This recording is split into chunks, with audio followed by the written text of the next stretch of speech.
మున్సిపాలిటీల్లో ప్రచారానికి తెరపడింది. ఎల్లుండి ఉదయం పోలింగ్ జరగనుంది. ఈ నెల 13న ఓట్ల లెక్కింపు చేయనున్నారు.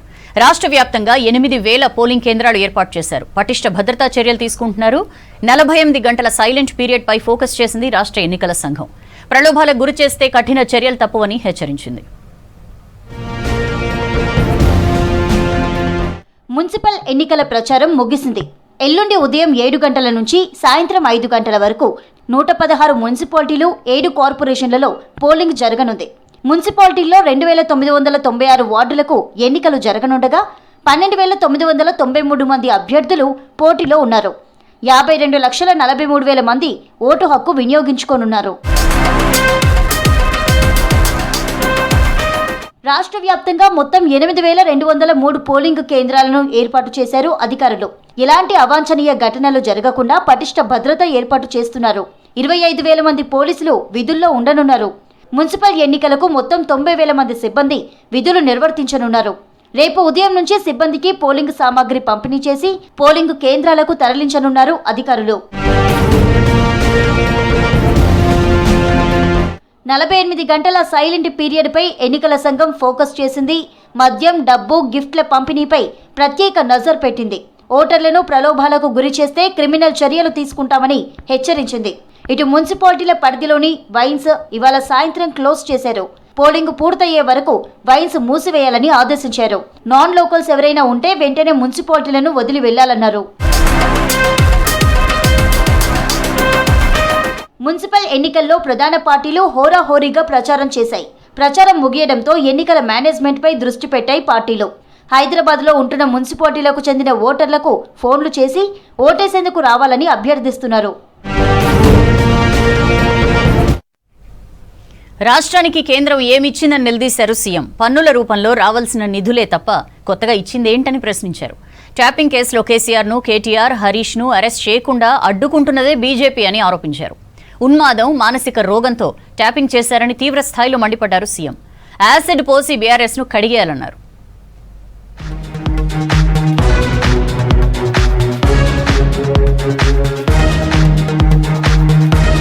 12 ఏళ్లుగా కేంద్రంలో అధికారంలో ఉన్న మోదీ రాష్ట్రానికి చేసిందేమిటని ప్రశ్నించారు సీఎం రేవంత్ రెడ్డి. పాలమూరు ప్రాజెక్టుకు జాతీయ హోదా ఇస్తామని హామీ ఇచ్చి ఎందుకు నెరవేర్చలేదని ప్రశ్నించారు. కేంద్రం నిధులు తెచ్చి అభివృద్ధి చేస్తానంటున్న సంజయ్ 8 మంది ఎంపీలు గెలిచి ఎన్ని నిధులు తెచ్చారో చెప్పాలని ప్రశ్నించారు. ఆనాటి గుజరాత్ ముఖ్యమంత్రి నరేంద్ర మోడీ గారు మహబూబ్ నగర్ జిల్లా ఎన్నికల ప్రచారంలో పాలమూరు రంగారెడ్డి ఎత్తిపోతల ప్రాజెక్టును జాతీయ ప్రాజెక్టుగా చేసి అత్యంత వెనుకబడిన ప్రాంతం వలసల జిల్లా మహబూబ్ నగర్ జిల్లాకు ప్రతి ఎకరాకు నీళ్లు ఇస్తామని చెప్పి నరేంద్ర మోడీ గారు స్పష్టంగా వారే స్వయంగా హామీ ఇవ్వడం జరిగింది. ఈనాడు కూడా కిషన్ రెడ్డి గారు, బండి సంజయ్ గారు, భారతీయ జనతా పార్టీ జాతీయ అధ్యక్షుడు, పక్క రాష్ట్ర ముఖ్యమంత్రి ఫడ్నవీస్ గారు కేంద్రం నుంచి నిధులు తెచ్చి మేము అభివృద్ధి చేస్తామని మాట ఇస్తున్నారు. ఇది నమ్మశక్యమైన మాటనేనా? రాష్ట్రానికి పన్నుల రూపంలో ఇచ్చే డబ్బులే తప్ప కేంద్రం కొత్తగా ఇచ్చిందేమిటని ప్రశ్నించారు సీఎం. కేంద్రానికి రూపాయి పన్ను చెల్లిస్తే మనకు ఇచ్చేది 42 పైసలేనని అన్నారు. అదే బీహార్ రూపాయి పన్ను చెల్లిస్తే 6 రూపాయలు ఇస్తున్నారన్నారు. దక్షిణాది రాష్ట్రాలపై వివక్షను కిషన్ రెడ్డి, సంజయ్ ఎందుకు ప్రశ్నించలేదన్నారు సీఎం. రాష్ట్ర ప్రభుత్వం కేంద్ర ప్రభుత్వాలకు చెల్లిస్తున్న పన్నులలో తెలంగాణ రాష్ట్రం నుంచి కేంద్రానికి మనం చెల్లించే ప్రతి రూపాయికి 42 పైసలు తిరిగి మనకు కేంద్రం ఆ నిధులను వెనక్కి పంపుతుంది అని అడిగిన. బీహార్ రాష్ట్రం 1 రూపాయి పన్ను చెల్లిస్తే బీహార్కు 6 రూపాయల 6 పైసలు కేంద్రం నిధులు విడుదల చేస్తుంది. మధ్యప్రదేశ్కి 1 రూపాయి మధ్యప్రదేశ్ ప్రజలు పన్ను చెల్లిస్తే 2 రూపాయల 9 పైసలు మధ్యప్రదేశ్కు కేంద్ర ప్రభుత్వం నిధులు కేటాయిస్తుంది. కేంద్ర మంత్రిగా పనిచేస్తున్న కిషన్ రెడ్డి గారిని, బండి సంజయ్ గారిని నేను అడుగుతున్నా, ఏ రోజైనా కిషన్ రెడ్డి గారు గాని, బండి సంజయ్ గారు గాని ఏమైనా మాట్లాడినరా? అసదుద్దీన్ ఓవైసీ బీజేపీకి దేవుళ్లాంటోడన్నారు రేవంత్. ఓవైసీని బూచిగా చూపించి ఎంతకాలం ఓట్లు అడుగుతారని ప్రశ్నించారు రేవంత్ రెడ్డి. రాజకీయ మనుగడ కోసం మత విద్వేషాలు రెచ్చగొట్టడం బీజేపీ భావదారిద్ర్యానికి నిదర్శనమని చెప్పారు. నరేంద్ర మోడీ గారు, బండి సంజయ్ గారు, కిషన్ రెడ్డి గారు తెలంగాణ మీద ఏమైనా ప్రత్యేకమైన ప్రేమ చూపించరా? మన ఓట్లు వేయించుకోవడం, మన దగ్గర సీట్లు తీసుకోవడం తప్ప మనకి ఏమైనా ఇచ్చిండ్రా? ఇది భారతీయ జనతా పార్టీ యొక్క చరిత్ర. దీన్ని విశ్లేషించి వీళ్ళకి ఒక్కటి వీళ్ళ దేవుడు అసదుద్దీన్ ఓవైసీ. ఆయన పేరు లేకుండా, ఆయన జపం లేకుండా రాముడి పేరు ఎన్నిసార్లు వీళ్ళు తలుచుకున్నారో, అసదుద్దీన్ ఓవైసీ పేరు ఎన్నిసార్లు తలుచుకున్నారో చూడండి. ప్రతిసారి అసదుద్దీన్ ఓవైసీని అల్లావుద్దీన్ అద్భుత దీపంగా మార్చుకొని ఓట్లు అడుగుతారు. ఉన్మాదం, మానసిక రోగంతో టెలిఫోన్ ట్యాపింగ్ ద్వారా 100 కోట్లు వసూలు చేశారని ఆరోపించారు రేవంత్ రెడ్డి. విచారణకు పిలిస్తే ముసుగు తొడుక్కొని వెళ్లకుండా బరి తెగించి ఏదో యుద్ధానికి వెళ్లినట్లు వెళ్తున్నారన్నారు. కేసీఆర్, కేటీఆర్, హరీష్ ను అరెస్టు చేయకుండా బీజేపీ కాపాడుతోందని ఆరోపించారు. బీఆర్ఎస్ ను యాసిడ్ పోసి కడిగితే తప్ప రాష్ట్రానికి పట్టిన పీడ వదలదన్నారు. వ్యాపారస్తుల ఫోన్లు ట్యాపింగ్ చేసి వాళ్ళని బెదిరించి 100 కోట్ల రూపాయల ఎలక్టోరల్ బాండ్స్, 100 ఎకరాల భూములు రాయించుకున్నారని విచారణలో విస్తుపోయే విషయాలు బయటకు వచ్చినాయి. పోలీసు అధికారులు నేరగాళ్ళని పట్టుకొచ్చినప్పుడు సిగ్గయ్య ఆ నేరగాళ్ళ ముఖానికి నల్ల ముసుగేసుకొని వస్తారు, కళ్ళకు మాత్రం ఇట్లా బొక్కలు పెట్టి. విచారణకు పిలిచినప్పుడు అట్లా ముసుగు తోడుకొని పోకుండా ఏదో పెద్ద యుద్ధం చేసి దేశాన్ని గెలిచినట్టు చేతులు ఊపుకుంటా. అసలు ఎంత బరితెగింపు! ఎందుకు ఈడీ వాళ్ళు కేటీఆర్ని అరెస్ట్ చేస్తలేరు? ఎందుకు హరీష్ని కేసీఆర్ని సిబిఐ విచారణ కన్నా పిలుస్తలేదు? యాసిడ్ పోసి కడుగుతే గాని ఈ రాష్ట్రానికి ఈ దుర్భరమైన పరిస్థితి నుంచి తెలంగాణ సమాజం బయటపడదు.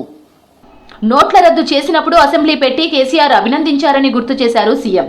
రైతు చట్టం, జీఎస్టీ, ట్రిపుల్ తలాక్ లాంటి చట్టాలకు బీఆర్ఎస్ మద్దతు ఇవ్వలేదా అని ప్రశ్నించారు.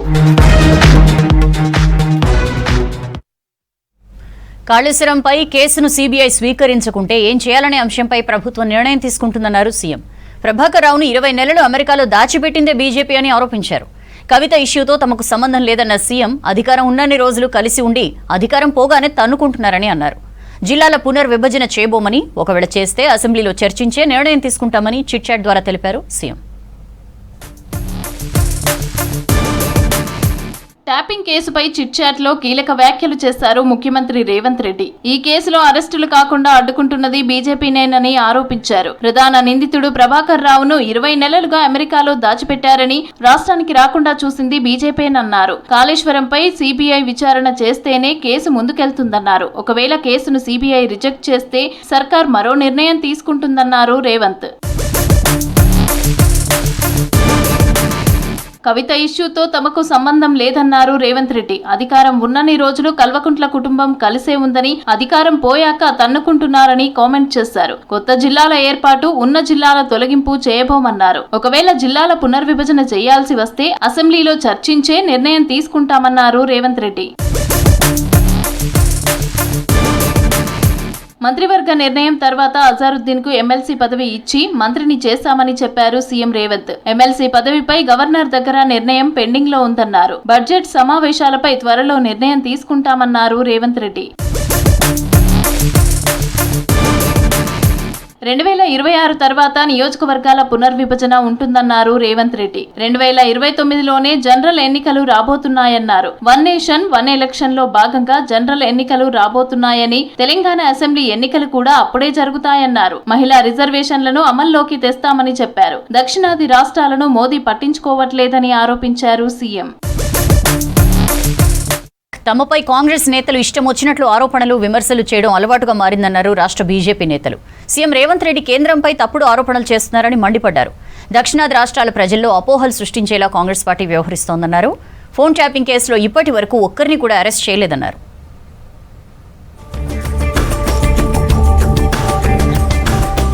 కేంద్ర ప్రభుత్వం రాష్ట్రానికి చెందిన తమ పార్టీ నాయకులపై ఆరోపణలు, అబద్ధాలు ప్రచారం చేయడం సీఎం రేవంత్ రెడ్డికి, కాంగ్రెస్కు అలవాటుగా మారిందన్నారు బీజేపీ రాష్ట్ర అధ్యక్షుడు రామచంద్రారావు. దేశాన్ని విభజించే రాజకీయాల వైపు ప్రజలను రెచ్చగొట్టే ప్రయత్నం కాంగ్రెస్ చేస్తోందన్నారు. దక్షిణాది రాష్ట్రాల ప్రజల్లో అపోహలు సృష్టించేలా కాంగ్రెస్ వ్యవహరిస్తోందని మండిపడ్డారు రామచంద్రారావు. కాశ్మీర్ నుంచి కన్యాకుమారి దాకా, అస్సాం నుంచి అహ్మదాబాద్ దాకా మనందరం ఒకటే అనేది భావించేటటువంటి ఒక భారతదేశం ఇది.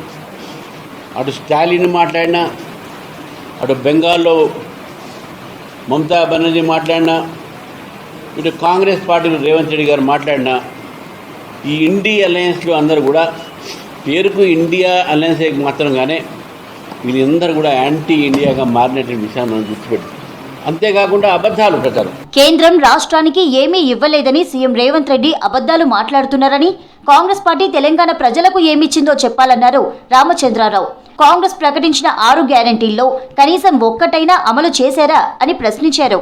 రాష్ట్రంలో ల్యాండ్ మాఫియా, కమిషన్లు, అవినీతి, నేరాలు బాగా పెరుగుతున్నాయని చెప్పారు BJP state chief. Revanth Reddy గారు అంటున్నారు ఏమి ఇచ్చారని చెప్పేసి. వందే భారత్ ఎక్స్ప్రెస్లు తెలంగాణలో వస్తున్నాయి, తెలంగాణ కోసం కాదా? అమృత్ సిటీ, స్మార్ట్ సిటీ కింద కోట్లాది రూపాయలు ఈరోజు కేంద్రం నుంచి నేరుగా పురపాలక సంఘాలకు వస్తూ ఉన్నాయి. స్వచ్ఛ భారత్ కింద ప్రతి సంవత్సరం కోట్లాది రూపాయలు తెలంగాణకు వస్తున్నాయి. ఈరోజు తెలంగాణ నడుస్తుందంటే ఆ నిధులతోనే నడుస్తూ ఉన్నాయి. సీఎం రేవంత్ రెడ్డి ఫ్రస్ట్రేషన్ లో మాట్లాడుతున్నారని ఆరోపించారు కేంద్ర హోంశాఖ సహాయ మంత్రి బండి సంజయ్. సీఎం మాట్లాడిన స్క్రిప్ట్ హైదరాబాద్ దారుస్సలాంలో తయారవుతుందేమో అనే అనుమానం కలుగుతోందన్నారు. MIM MP Asaduddin CM Revanth script ఒకేలా ఉంటుందన్నారు. ఫోన్ ట్యాపింగ్ కేసులో ఇప్పటి వరకు ఒక్కరిని అరెస్టు చేయలేదన్నారు సంజయ్. స్క్రిప్ట్ సేమ్ అలా స్క్రిప్ట్ గాంధీభవన్ తయారవుతుందా, దారుస్సలాం తయారవుతుందా నాకు తెలియదు. మీ ఇద్దరి మధ్య రూపాయికి ఒప్పందం కుదిరింది. మేయర్ వాళ్ళకి ఇస్తున్నారు. మీరు గెలిచే పరిస్థితి లేదు కాబట్టి ఇద్దరు కలిసి మమ్మల్ని అడ్డుకునే ప్రయత్నం చేస్తున్నారు. అది కాని పని.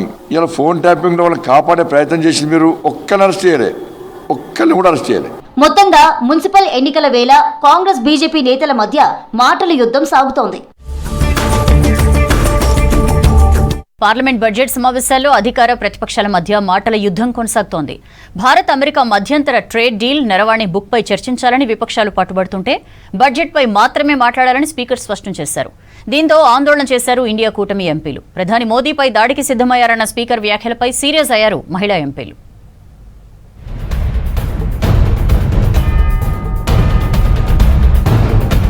లోక్సభలో విపక్షాల ఆందోళనలు కొనసాగాయి.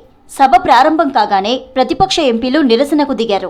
భారత అమెరికా మధ్యంతర ట్రేడ్ డీల్, ఆర్మీ మాజీ చీఫ్ నరవాణే బుక్పై చర్చించాలని డిమాండ్ చేశాయి. కేంద్రం విధానాలను తప్పుపడుతూ నినాదాలు చేశారు ఎంపీలు. అన్ని అంశాలపై చర్చించేందుకు సిద్ధమని, విపక్షాలు సంయమనం పాటించాలని కోరారు స్పీకర్. అయినప్పటికీ విపక్ష ఎంపీలు తగ్గకపోవడంతో మధ్యాహ్నం 12 గంటలకు సభ వాయిదా పడింది. सदन नियम प्रक्रियाओं से बोला जाता है. आप प्रश्नकाल में नहीं करना चाहते हैं, सदन की कार्रवाई 11 बजे तक के लिए स्थगित की जाती है. మధ్యాహ్నం 12 గంటలకు తిరిగి సభ ప్రారంభం కాగా కొద్దిసేపటికే మధ్యాహ్నం 2 గంటలకు వాయిదా పడింది. తర్వాత 2 గంటలకు తిరిగి ప్రారంభమైంది. ఎల్ఓపి రాహుల్ గాంధీ బడ్జెట్పై చర్చ ప్రారంభమయ్యే ముందు కొన్ని అంశాలను మాట్లాడేందుకు తనకు స్పీకర్ వ్యక్తిగత హామీ ఇచ్చారన్నారు రాహుల్. ఇప్పుడు మాత్రం మాటిచ్చి తప్పుతున్నారని లోక్సభ చైర్మన్ సంధ్యా రాయ్ను ప్రశ్నించారు. తనకు టైం ఇస్తారా లేదా అని అడిగారు Rahul. Speaker committed to us, personally committed to us, that I will be allowed to speak here and raise some points before the budget discussion. Now, you are going back on your word. So I'd like to know, am I allowed to speak those points or not? Rahul Gandhi వాదనలను తోసిపుచ్చారు కేంద్ర మంత్రి Kiran Rijiju. Speaker Om Birla, Congress MP KC Venugopal మధ్య జరిగిన సమావేశంలో ఎటువంటి హామీ ఇవ్వలేదని చెప్పారు. రాహుల్ గాంధీ చెప్పింది 100% అబద్ధం, స్పీకర్ అలా అనలేదన్నారు రిజిజు. దీనికి నిరసనగా విపక్ష ఎంపీలు ఆందోళన చేపట్టాయి. దీంతో లోక్సభను రేపటికి వాయిదా వేశారు చైర్మన్ సంధ్యా రాయ్. स्पीकर ने ये कहा कि अगर बातचीत बनता है तो आपको बोलने के लिए देंगे और बाकी दल के नेता को भी देंगे. ये नहीं कहा कि सिर्फ कांग्रेस को ही देंगे. नहीं, आप सब लोग चर्चा चाहते ही नहीं है केंद्रीय बजट पर. सभा की कार्यवाही मंगलवार दिनांक 10 फरवरी 2026 को प्रातः 11 बजे तक के लिए स्थगित की जाती है. రాహుల్ గాంధీ మొండితనం వల్లే పార్లమెంటు వాయిదా పడుతోందన్నారు కేంద్ర మంత్రి కిరణ్ రిజిజు. కాంగ్రెస్ పార్టీ కారణంగానే లోక్సభలో రాష్ట్రపతి ప్రసంగంపై ధన్యవాద తీర్మానం చర్చించలేదన్నారు. ఇప్పటికైనా విపక్షాలు కలిసి రావాలన్నారు రిజిజు. हमारे भारतीय जनता पार्टी और एनडीए के जितने भी मेंबर्स हैं सबने बोलने वालों का सूची तैयार करके दे चुका है. अगर एमपीज बोलने के लिए मौका नहीं मिलेंगे तो जिम्मेदार कांग्रेस पार्टी का होगा. లోక్సభ స్పీకర్ ఓం బిర్లా తీరుపై కాంగ్రెస్ మహిళా ఎంపీలు సీరియస్ అయ్యారు. ప్రధాని మోదీపై దాడికి సిద్ధమయ్యారన్న స్పీకర్ ఆరోపణలను ఖండించారు. విపక్ష ఎంపీల పార్లమెంటరీ హక్కుల్ని కాలరాస్తున్నారని స్పీకర్కు లేఖ రాశారు. ప్రజాస్వామ్య పద్ధతిలో లోక్సభలో నిరసన తెలపడం తమ హక్కు అని స్పష్టం చేశారు. ప్రధానికి విపక్షాలను ఎదుర్కొనే ధైర్యం లేదన్నారు. విపక్షాలకు భయపడి లోక్సభకు ప్రధాని రాలేదన్నారు మహిళా ఎంపీలు.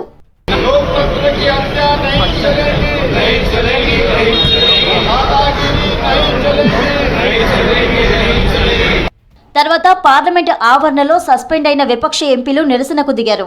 తమను బడ్జెట్ సెషన్ నుంచి సస్పెండ్ చేయడంపై ఆగ్రహం వ్యక్తం చేశారు. తమను సభకు రాకుండా చేయొచ్చేమో కానీ తమ వాయిస్ను మాత్రం ఆపలేరన్నారు. బ్యానర్లతో పార్లమెంట్ ప్రవేశ ద్వారం దగ్గర ఆందోళనకు దిగారు.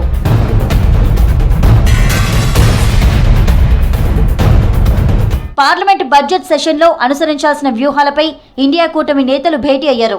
రాజ్యసభ విపక్ష నేత ఖర్గే ఆధ్వర్యంలో సమావేశం జరిగింది. లోక్సభ విపక్ష నేత రాహుల్ గాంధీ సహా కూటమిలోని ఎంపీలు హాజరయ్యారు. యుఎస్తో ట్రేడ్ డీల్, సరిహద్దుల్లో చైనా ఆక్రమణలపై ప్రభుత్వాన్ని నిలదీయాలని నిర్ణయించారు. లోక్సభలో రాహుల్ను మాట్లాడనివ్వకపోవడంపైన చర్చించారు. ప్రజా సమస్యలపై ప్రభుత్వం వైఖరిని ఎండగట్టాలని డిసైడ్ అయ్యారు.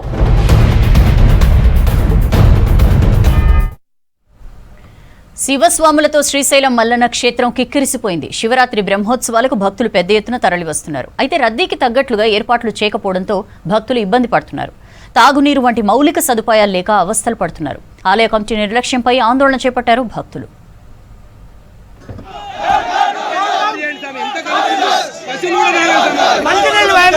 ఏపీ నంద్యాల జిల్లా శ్రీశైలం మల్లన్న క్షేత్రంలో పరిపాలనా లోపంతో శివభక్తులు తీవ్ర ఇబ్బందులు పడుతున్నారు.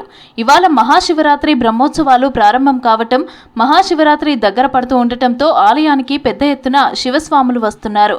అయితే రద్దీని అంచనా వేయటం, అందుకు తగ్గట్టుగా ఏర్పాట్లు చేయటంలో పాలక మండలి విఫలమైంది. దీంతో భక్తులకు కనీసం తాగునీరు వంటి మౌలిక సదుపాయాలు లేక అవస్థలు పడుతున్నారు.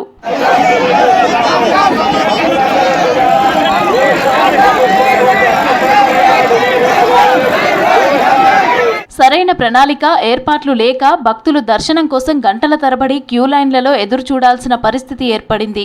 క్యూ లైన్లలోనూ నీళ్లు లేక గంటల తరబడి నిల్చోలేక సొమ్మసిల్లి పడిపోతున్నారు. ఉదయం నుంచి అదే పరిస్థితి ఉన్నా అధికారులు పట్టించుకోవట్లేదని భక్తులు ఆరోపిస్తున్నారు. ఎమర్జెన్సీ ఎగ్జిట్ ద్వారా గోడలు దూకి బయటకు వస్తున్నారు. ఉదయం క్యూ లైన్లలో వేచి ఉండలేక గేట్లు ధ్వంసం చేసి తాళాలు విరగ్గొట్టి లోపలికి వెళ్లారు.